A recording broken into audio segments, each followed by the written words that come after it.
In second place on the West leaderboard with a massive 48 points, coming from Poland and living in the UK, it's OSaV, representing Sonar 5. So OSaV, how long have you been playing Shadowverse? I started right before Chronogenesis, so that would be around late October, maybe November. For the first few months, I actually only played Take-Two to build up my collection, and that's the mode I was most interested in. And then once the competitive year started in Chronogenesis, I picked up Rotation and started competing in SVO as well. How did that first year go for you?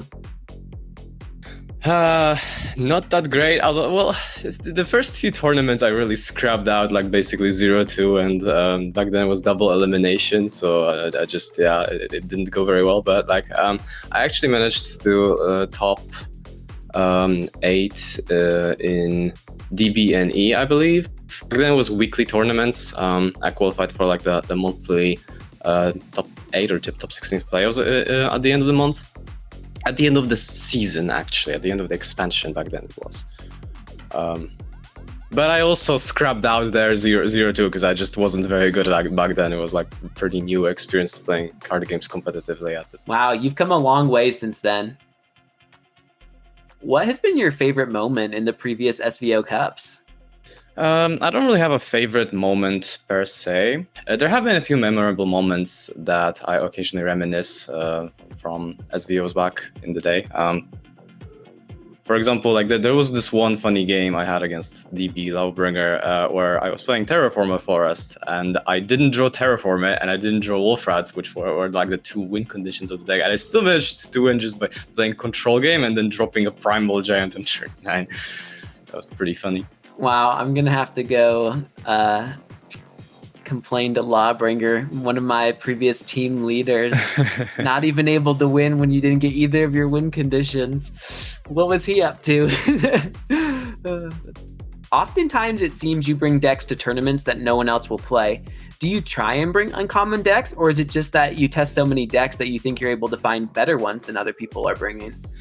Yeah, that's a good question. So normally how I approach tournaments is I look at what the most popular decks are, and I obviously play them a lot to learn how they function, and then I think how to beat those decks. And I try to come up with unique decks that might be able to have advantageous matchups into those decks. And I essentially don't pay as much attention to what's popular at that point anymore, except like I'm trying to just beat the popular decks. So I just come up with my own ideas how to do that. What's your favorite win condition in Shadowverse? I like math-intense combo decks. Like some of my favorite decks in the history of Shadowverse have been OG Roach OTK, like back in the classic days, as well as Ladika OTK with 12 combo cards. Like I like those heavy calculative combo decks that have like some control tools and just requires a lot of planning, resource management, that kind of stuff. So you like to work hard for your wins? Yeah, I like racking my brain. A lot of the other players are afraid to go against you in Contenders Cup. Why do you think that is? I think the other players might be afraid of me because of, well, I think there are 2 reasons for that. One of them is obviously like I had a pretty good performance over the last 4 years. When you look at the leaderboard and as well as my World Grand Prix performance in 2021.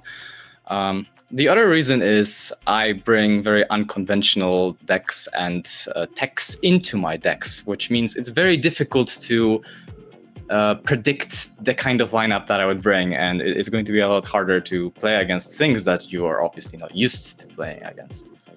So it puts people in uncomfortable positions. Do you have a favorite card in Shadowverse? There are a lot of cards I like and dislike in Shadowverse, but one of the most memorable and let's say favorites of mine is Odile on Odette as like a pair of symmetrical cards. I really like symmetry in card games in general, and I think the design on Odile in particular was very nice. There was a lot of play around it in a sense, like if you board lock yourself, then Odette doesn't get spawned, and that's like a good counterplay to leave that last spot on the board so that Odile doesn't get full value. But on the other hand, it's also AoE, so you don't want to go as wide. It was a really cool card. Wow, that's actually the card that I told people for a long time was my favorite, specifically Odile, not Odette. Yeah, but Odile was just so fun. I really like that card. Yeah, I was running one copy of that in my Shadow deck in tournaments for a long time. Yeah. Me too. Dang. Yeah, I feel like if someone asked me today, I'd actually still probably say Odile, because I was thinking about it earlier when during another interview, and I was like, that's the last card I've ever said was my favorite card, so it probably still would be. So, a man of good taste. There we go. Okay. Playing in a tournament can be very mentally demanding. How do you maintain your focus under pressure to make sure you make the best decisions? I don't.